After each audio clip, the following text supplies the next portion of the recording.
एक डीएम ने मरने से पहले एक भिखारी से शादी कर ली। वजह जानकर हर कोई रो पड़ा। जिले की सबसे ईमानदार डीएम नैना के हाथों में एक मेडिकल रिपोर्ट थी, ब्लड कैंसर, आखिरी स्टेज। डॉक्टरों ने साफ कह दिया, बस कुछ महीने। उसी दिन उसके नेता पिता ने उसकी शादी एक बाहुबली परिवार में तय कर दी।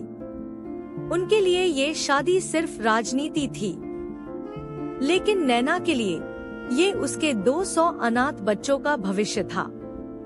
अगर वो मर जाती तो उसका अनाथालय भी छिन जाता। उसे एक ऐसा इंसान चाहिए था जो सत्ता से ना डरे।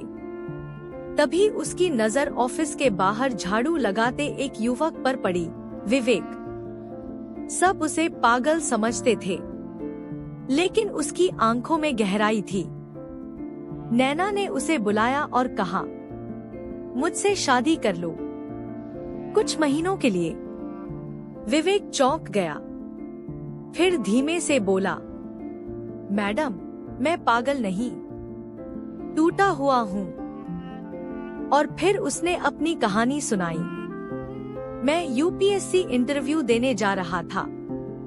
मेरे साथ मेरी बीमार माँ थी, लेकिन ट्रेन में मेरे फटे कपड़े देखकर लोगों ने हमें धक्का मारकर बाहर फेंक दिया।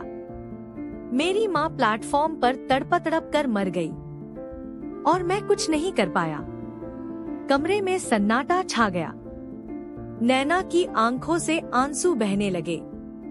उसने कांपती आवाज में कहा, मेरे पास वक्त नहीं है, मुझे इन बच्चों को बचाना है। विवेक ने चेक फाड़ दिया और कहा, मैं साथ दूंगा, पैसे के लिए नहीं, इंसानियत के लिए। दोनों ने शादी कर ली, लेकिन कहानी यहीं खत्म नहीं हुई। नैना के पिता ने उन्हें बदनाम करने के लिए मीडिया में झूठ फैला दिया कि विवेक ने डीएम को किडनैप किया है। तभी एक दिन विवेक लाइव टीवी पर पहुंचा और पूरे देश के सामने सच बता दिया। नैना की बीमारी, उसका त्याग और उसकी आखिरी इच्छा। उसकी बात सुनकर पूरा देश रो पड़ा। जनता सड़कों पर उतर आई और सच की जीत हुई।